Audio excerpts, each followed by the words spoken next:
이것은 스승의 목소리이다. 외침과 어루만짐이다.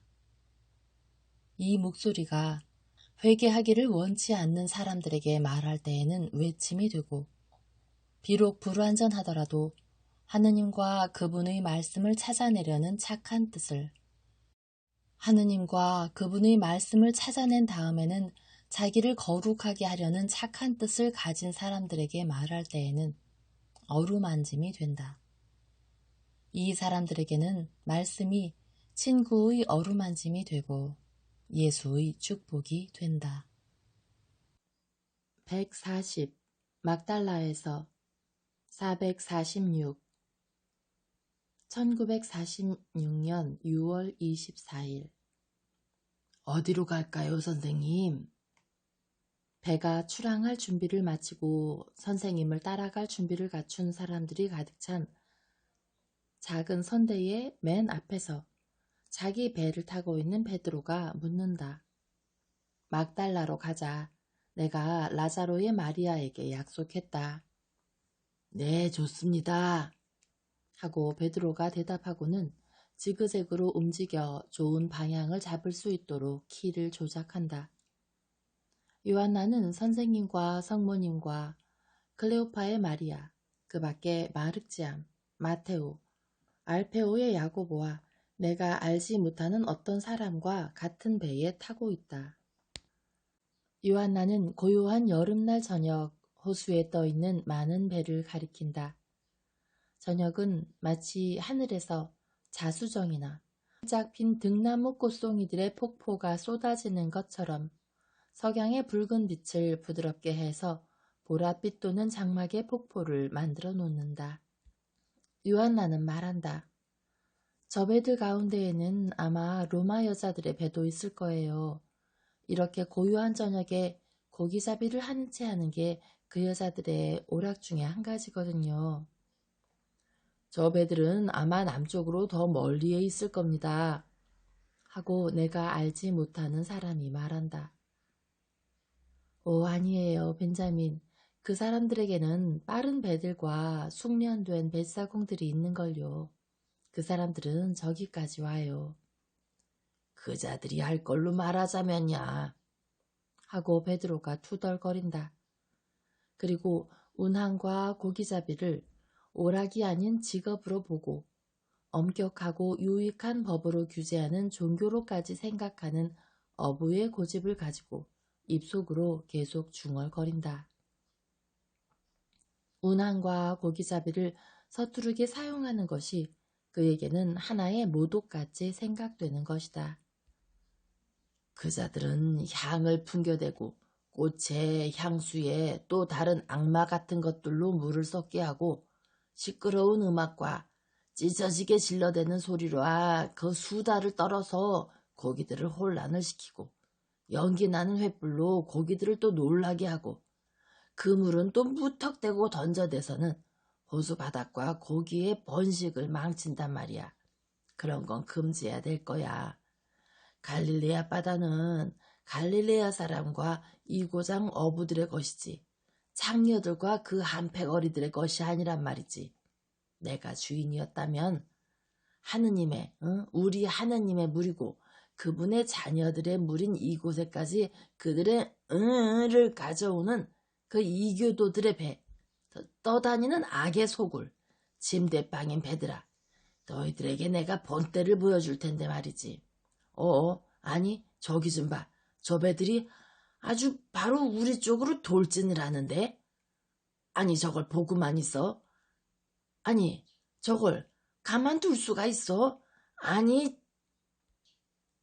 예수께서 그들에 대한 업신여김으로 숨이 막혀 얼굴이 시뻘개지고 마치 지옥의 세력과 싸움이라도 하듯이 헐떡대며 이스라엘 사람과 어부로서의 온 정신을 내쏟는 베드로의 이 비난을 중단시키신다. 그런데 네가 주인이 아닌 게 더 낫다. 네가 주인이 아닌 게 다행이야. 저 사람들과 너를 위해서도. 사실 너는 저 사람들이 좋은 충동을 따르는 걸 막을 거야. 그러니까 저 사람들을 인도하시는 영원한 자비에 의해서 그들의 정신에 넣어진 충동 말이다. 이교도의 정신이라는 것은 나도 동의한다만 그들에게도 천성적으로 주어진 착한 정신 말이다. 그 사람들은 히브리 나라에 태어나지 않고 로마 나라에 태어난 것에 대해서 죄가 없어. 하느님께서는 그들이 선한 것을 추구하시는 것을 보시기 때문에 그들을 동정의 눈으로 보시는 거야. 그리고 너는 사랑을 어기는 행위와 또 하나 겸손을 어기는 행위를 저지르겠기 때문에 너 자신에게 해를 끼칠 것이다. 겸손이라니요. 못 알아듣겠습니다, 선생님. 호수의 주인이라면 저는 호수를 제 마음대로 할 수 있을 텐데요. 아니다, 요나의 시몬아. 아니야. 네 생각은 틀렸어.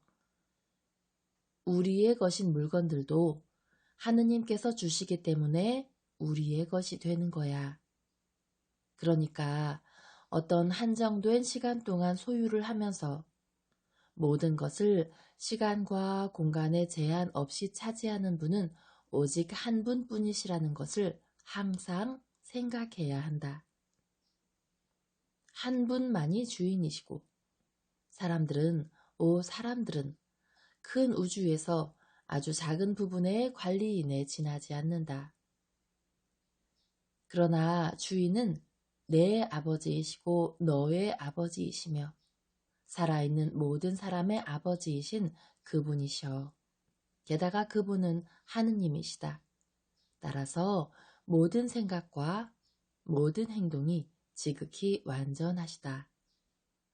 그러니까 하느님께서 진리를 향한 저 이교도들의 마음의 움직임을 호의를 가지고 바라보시기만 하는 게 아니라 선을 향하여 점점 더 가속시켜서 그 움직임을 도와주시니 사람인 네가 그것을 막으려고 하는 것은 결국 하느님께 어떤 행동을 못하시게 막는 것이라고 생각되지 않느냐. 그런데 사람이 어떤 일을 언제 막느냐? 그것이 좋지 않다고 생각할 때지. 그러므로 너는 하느님에 대해서 좋지 않은 일을 하신다고 생각하는 게 될 거야.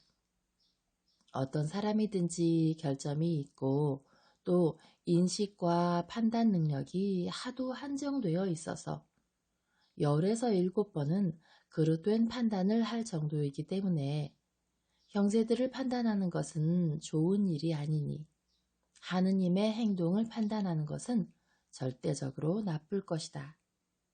시몬아, 시몬아. 루치펠은 하느님의 생각 중에 하나를 판단하고자 해서 그것을 틀렸다고 생각하고 자기를 하느님보다 더 옳다고 믿고 하느님 대신이 되고자 했지. 시몬아, 루치펠이 어떻게 되었는지 너도 알지?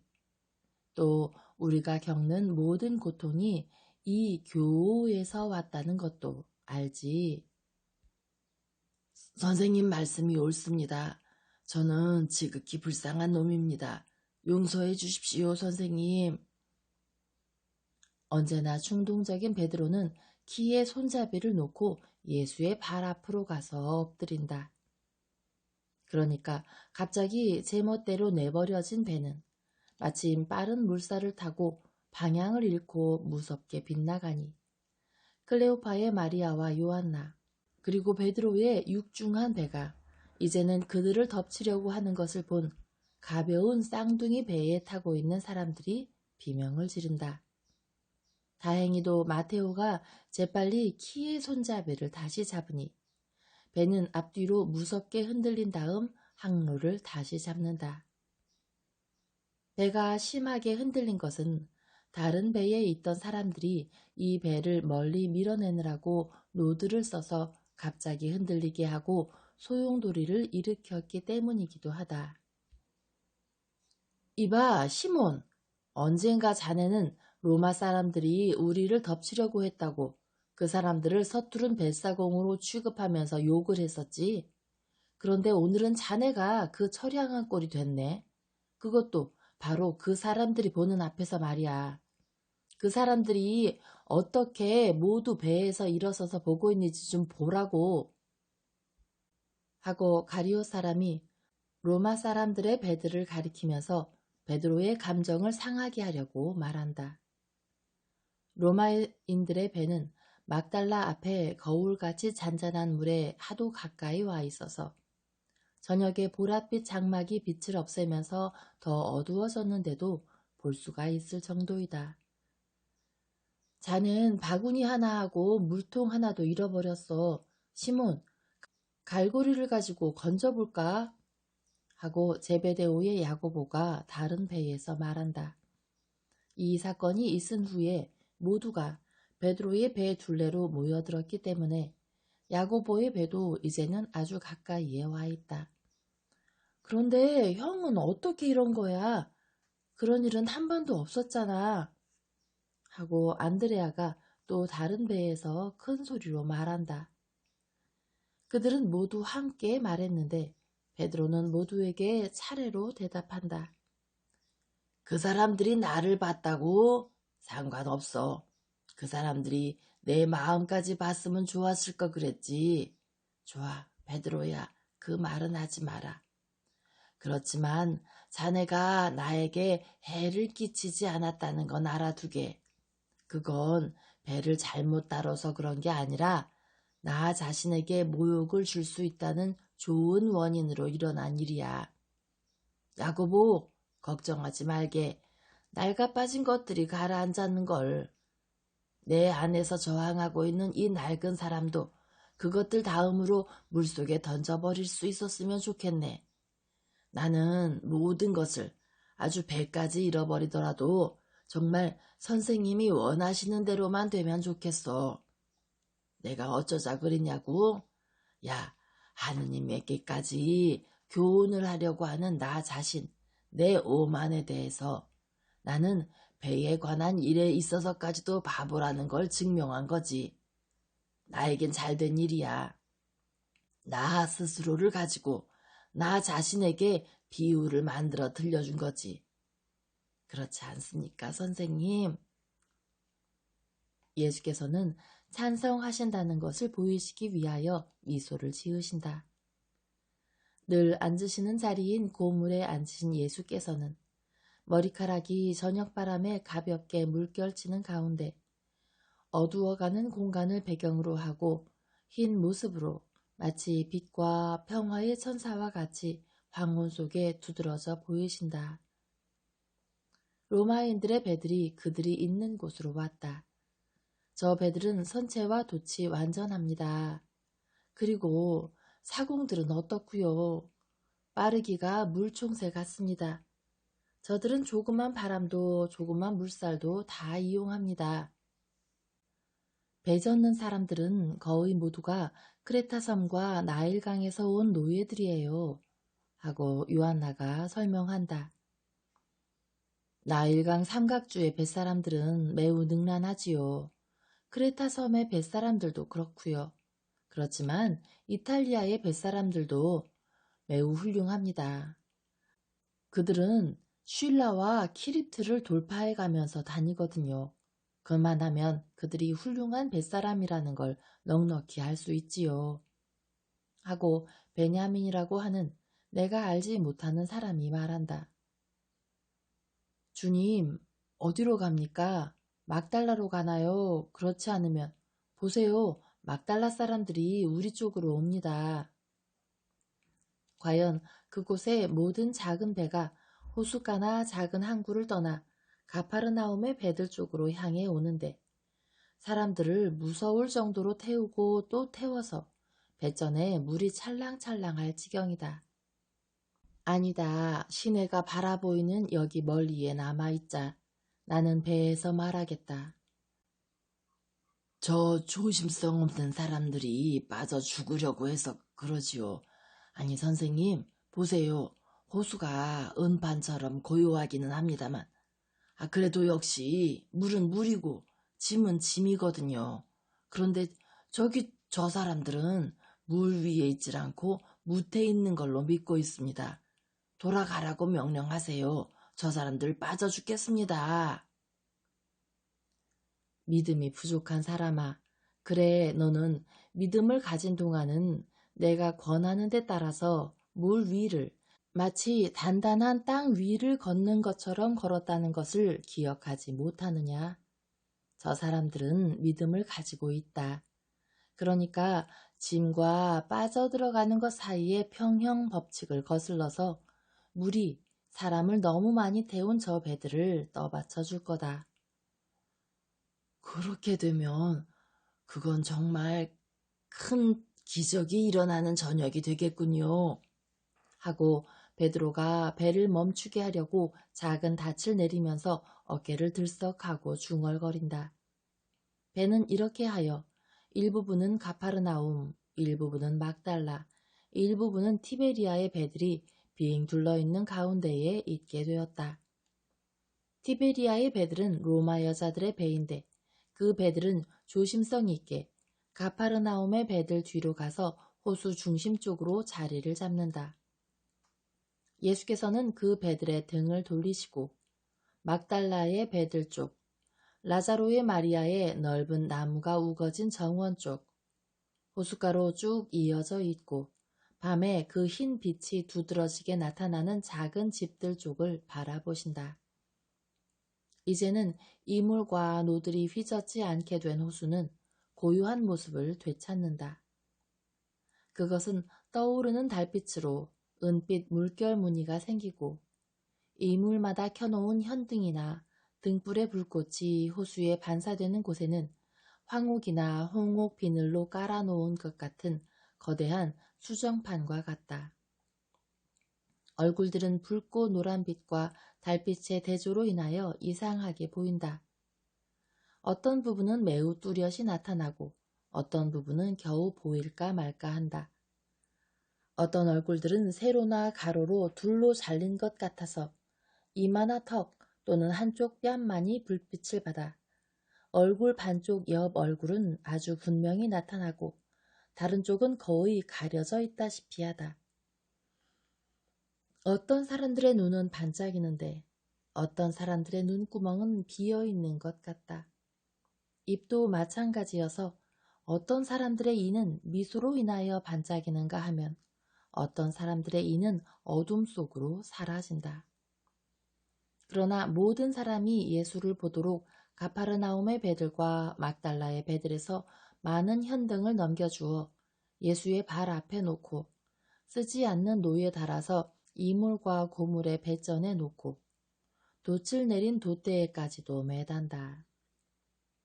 예수께서 계신 배는 이렇게 해서 불빛이 없는 배들이 빙 둘러싼 배들 가운데에서 빛나고 있고 예수께서는 이제 사방에서 불빛을 받으셔서 잘 보이신다. 로마 사람들의 배들만이 그들의 붉은 초롱으로 비추어지는데 아주 가벼운 바람으로 불꽃이 펄럭인다. 평화가 여러분과 함께 하고 배가 앞뒤로 약간 흔들리는데도 불구하고 예수께서는 일어서시어 강복하시려고 팔을 벌리시며 말씀하신다. 그리고 모든 사람이 잘 듣도록 천천히 말씀을 계속하신다. 고요한 호수 위에는 힘차고 듣기 좋은 목소리가 퍼진다. 조금 전에 내 사도들 중에 한 사람이 나에게 비유 하나를 제공했습니다. 그런데 이제는 내가 그것을 여러분에게 말하겠습니다. 그것은 그 비유를 여러분 모두가 이해할 수 있어서 모두에게 유익할 수 있기 때문입니다. 들어보시오.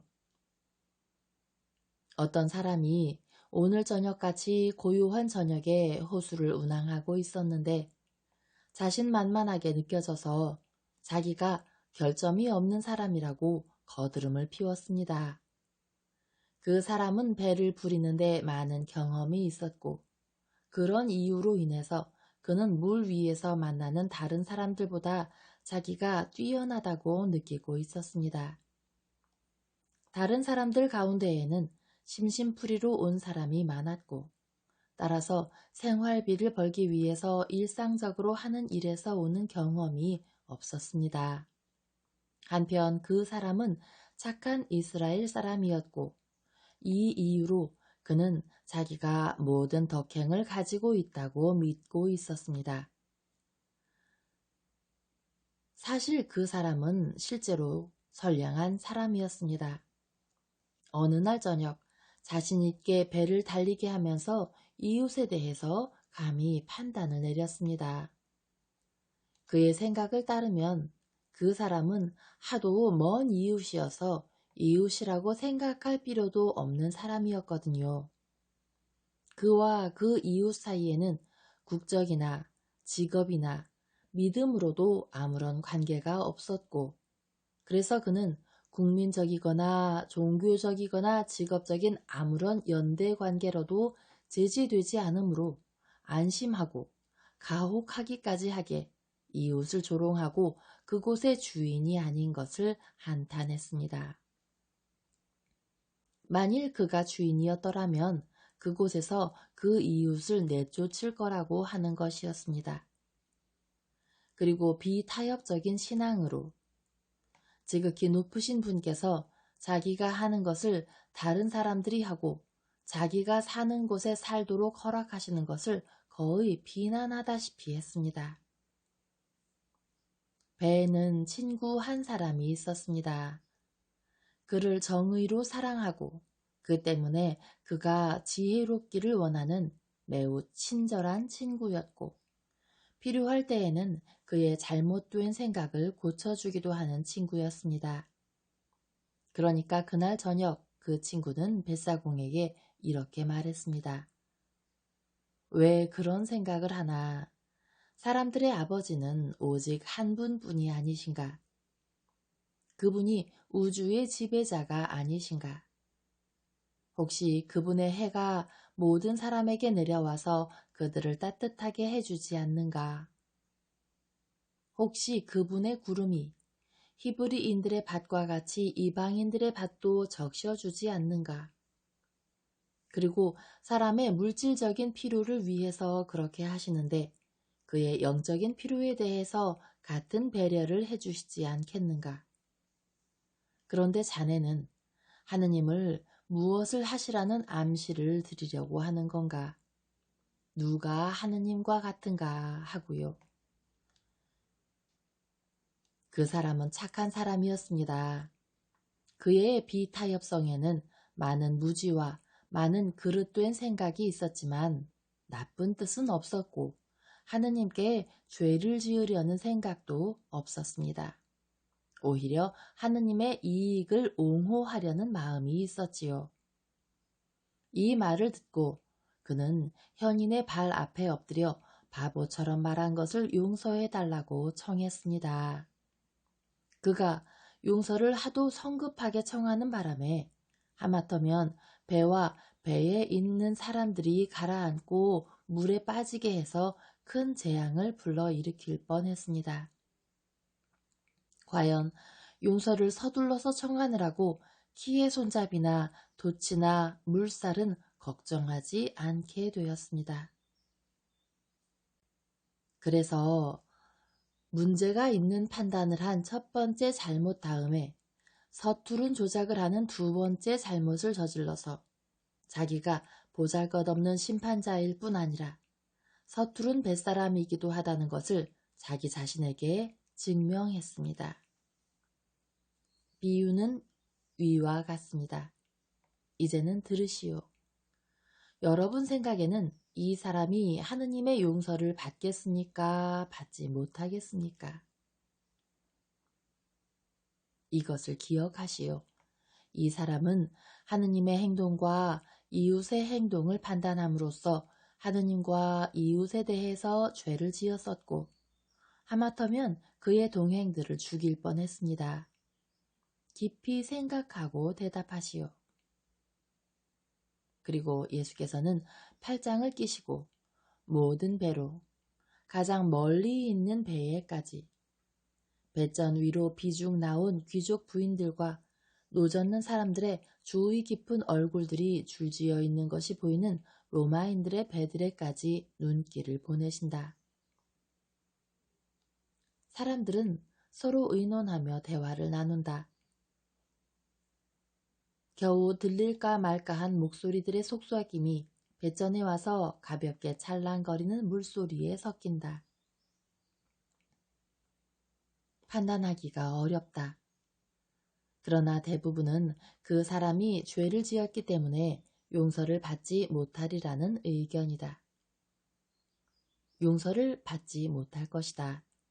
적어도 첫째 죄에 대해서는 용서를 받지 못하리라는 것이다. 예수님께서는 이런 방향으로 확대되는 속삭임을 들으신다. 예수께서는 밤인데도 달빛 아래에 두 개의 사파이아처럼 빛나는 신기한 눈의 시선으로 미소 지으신다. 달빛은 점점 더 아름다워지고 빛나서 여러 사람이 초롱과 현등을 끄고 달의 인광을 바라는 빛만이 비추는 가운데에 있을 생각을 한다. 시몬아, 이 불들도 꺼라. 하고 예수께서 베드로에게 말씀하신다. 천체와 별이 가득한 이 하늘 밑에서는 별빛에 비해서 그 등불들이 불똥들처럼 초라하구나. 베드로는 군중의 심판을 듣기 위하여 긴장해 있다. 그래서 예수께서는 베드로가 초롱들을 떼기 위하여 손을 내미는 동안 그를 쓰다듬으시며 물으신다. 왜 그렇게 불안한 눈길을 하느냐? 선생님이 이번에는 저에게 군중의 심판을 받게 하시니까요. 왜 군중을 두려워하느냐? 그건 저처럼 저 군중도 옳지 않기 때문이지요. 시몬아, 하지만 심판하시는 건 하느님이시다. 예, 그렇습니다. 그런데 선생님은 저를 아직 용서해 주지 않으셨고 이제는 저 사람들의 판단을 기다려서 용서하고자 하세요. 선생님 생각이 옳습니다. 저는 고치기가 어려운 사람입니다. 그래도 선생님의 가엾은 시몬에게 왜 하느님의 이런 심판을 당하게 하세요? 예수께서는 베드로의 어깨에 손을 얹으신다. 베드로는 배 안에 낮은 곳에 있었고 예수께서는 고물에 서 계시기 때문에 즉 베드로보다 훨씬 위에 계시기 때문에 쉽게 그렇게 하실 수 있다. 그리고 그에게 미소를 보내신다. 하지만 대답은 하지 않으신다. 오히려 사람들에게 물으신다. 그러면요, 배 하나씩 크게 말하시오. 아, 가엾은 베드로. 만일 하느님께서 거기 있는 사람들의 의견에 따라 심판하셨더라면 베드로를 단죄하셨을 것이다. 사도들의 배까지 포함해서 배 3척만 빼고는 다른 모든 죄가 그를 단죄한다. 로마 사람들의 배는 의사를 표시하지 않고 질문도 받지 않는다. 그러나 그 배들도 역시 그 사람이 비난받아 마땅하다고 판단하는 것이 분명하다. 로마 사람들의 배는 3척인데 사람들이 이 배에서 저 배로 그들의 엄지손가락을 거꾸로 하는 표시를 하는 것으로 보아 알 수 있다. 베드로는 놀란 소의 눈 같은 눈을 들어 예수의 얼굴을 쳐다보다가 한층 더 다정한 얼굴을 만나게 되는데 그 새파란 눈에서는 일종의 평화가 흘러나온다. 그리고 베드로는 사랑에 빛나는 얼굴이 자기에게로 숙여지는 것을 보고 자기가 예수께로 끌리는 것을 느낀다. 그래서 거의 반백이 된 머리가 예수의 옆구리에 기대지게 되고 선생님의 팔은 그의 어깨를 꼭 껴안게 되었다. 사람은 그렇게 판단합니다. 하지만 하느님께서는 그렇게 심판하지 않으십니다. 여러분은 그 사람은 용서받지 못할 것이라고 말했습니다. 그러나 나는 이렇게 말합니다. 주님은 그에게서 용서받을 만한 거리도 발견하지 못하신다고. 사실 용서란 죄를 가정하는 거지요. 그러나 여기에는 죄가 없었습니다. 고개를 저으며 중얼거리지 마시오. 되풀이해서 말하지만 여기에는 죄가 없었습니다. 죄는 언제 생기는 겁니까? 죄를 지을 뜻이 있고, 죄를 짓는다는 자각이 있고, 어떤 행동이 죄가 된다는 자각을 하고 나서도 계속 죄 짓기를 원할 때에 죄가 있는 것입니다.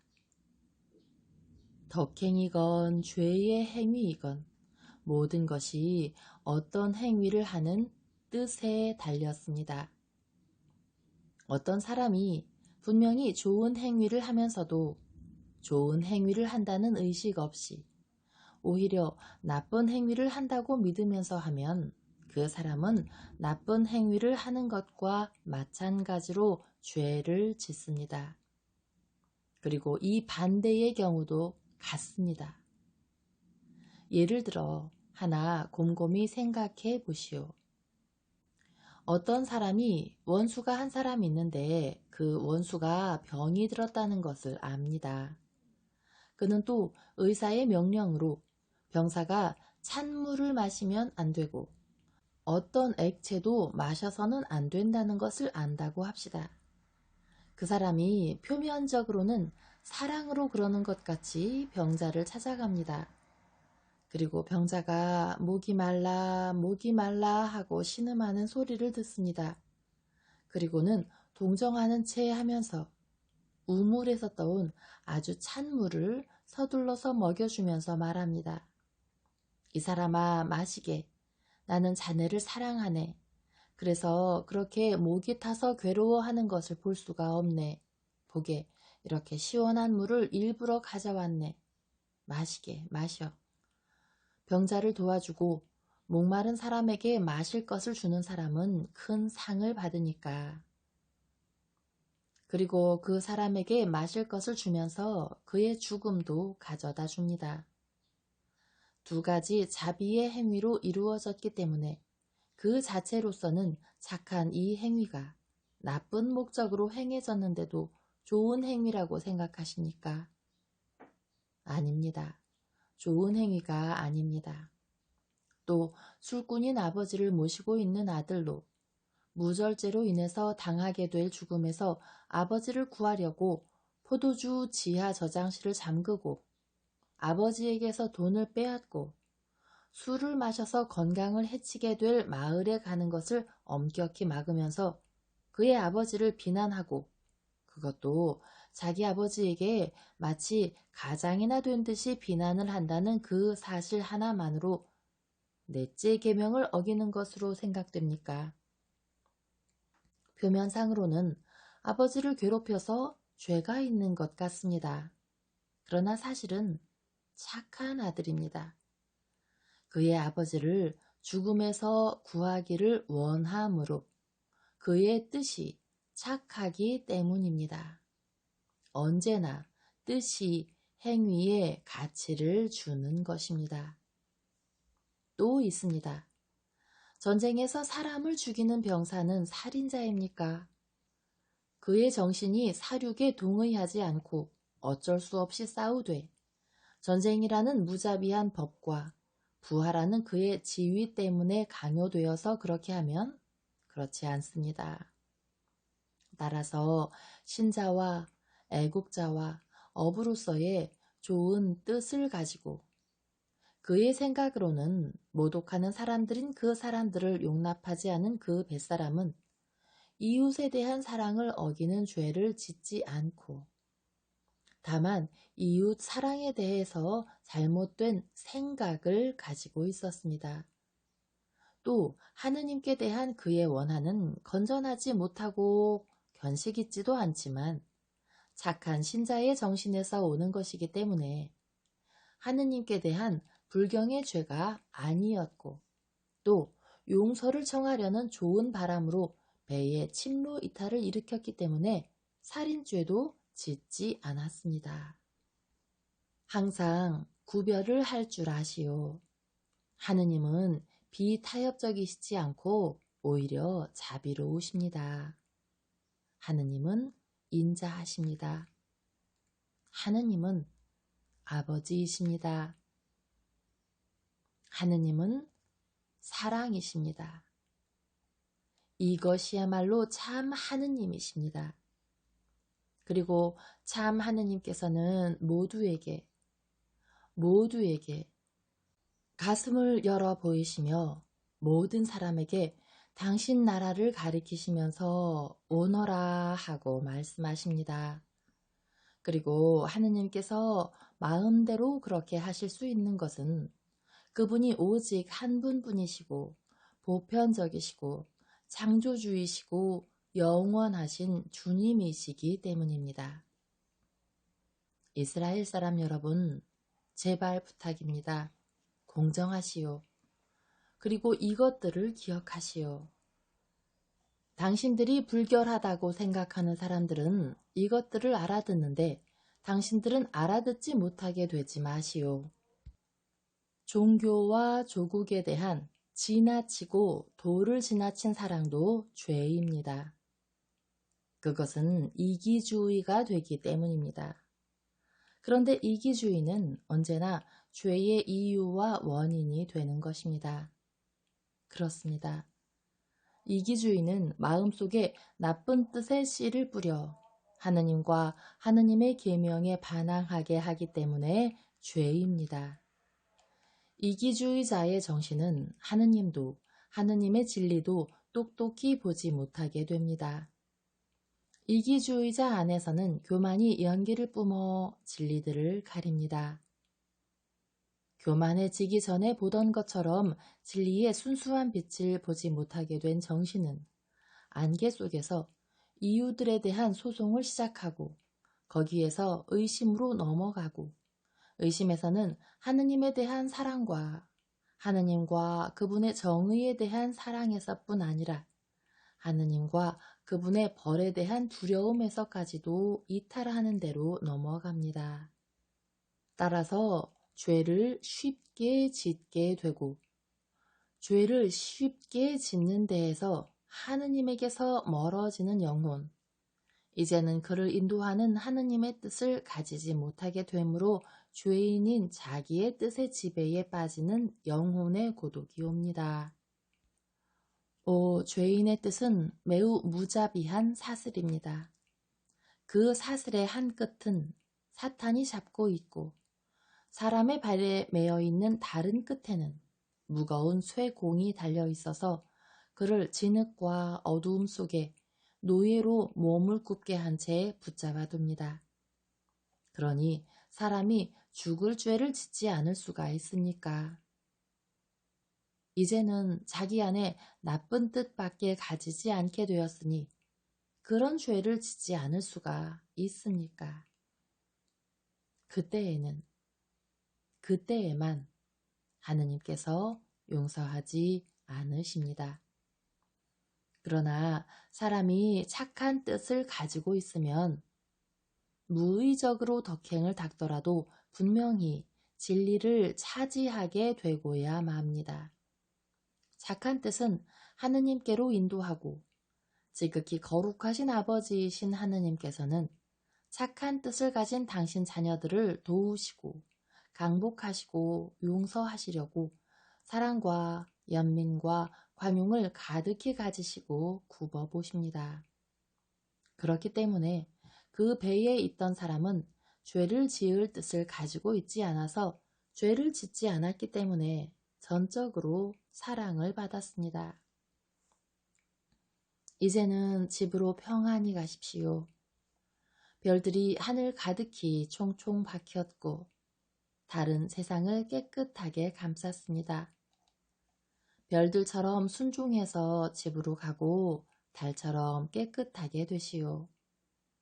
하느님께서는 순종하고 마음이 깨끗한 사람들을 사랑하시고 행위 하나하나를 하느님과 형제들을 사랑하고 하느님의 영광과 형제들의 이익에 힘쓰겠다는 착한 뜻으로 하는 사람들에게 강복하시기 때문입니다. 평화가 여러분과 함께 있기를 바랍니다. 그리고 예수께서는 강복하시려고 팔을 벌리시고 예수를 둘러싸고 있던 배들은 멀어지며 서로 헤어져서 각기 제 갈 길을 간다. 베드로는 너무 행복해서 떠날 생각을 하지 않고 있을 지경이다. 마테오가 그를 흔든다. 시몬, 자네 정신 좀 차리고 있지. 나는 어떻게 하는지 잘 모르는데. 그러네. 아이고, 선생님. 그러면 저를 단죄하지 않으셨으니까 저는 아주 걱정을 했는데요. 걱정하지 말아라, 요나의 시몬아. 나는 너를 구하려고 전했지 파멸시키려고 택하지는 않았어. 나는 너의 착한 뜻 때문에 너를 택했다. 자, 요나의 시몬아, 키 손잡이를 잡고 북극성을 바라보고 자신 있게 나아가라. 언제나 자신 있게. 모든 운항에서 하느님이 내 예수가 내 영적인 배의 인물에 항상 내 곁에 서 있을 것이다. 그리고 내 예수는 항상 너를 이해할 것이다. 요나의 시몬아, 알아듣겠느냐? 항상 말이다. 그리고 네가 약한 어린아이처럼 넘어질 수는 있어도 넘어지겠다는 나쁜 뜻은 절대로 가지고 있지 않기 때문에 네 예수는 너를 용서할 것도 없을 것이다. 기뻐하여라, 요나의 시몬아. 그러니까 베드로는 너무 감격하여 말을 못하고 사랑으로 숨이 막히다시피 하여 동의한다는 표를 하고 또 한다. 그리고 키 손잡이를 잡은 손이 떨린다. 그러나 바로 그의 곁에 온통 흰빛에 감싸인 대천사같이 배전에 서 계신 선생님을 쳐다볼 때에 그의 얼굴은 평화와 안전과 사랑으로 빛난다.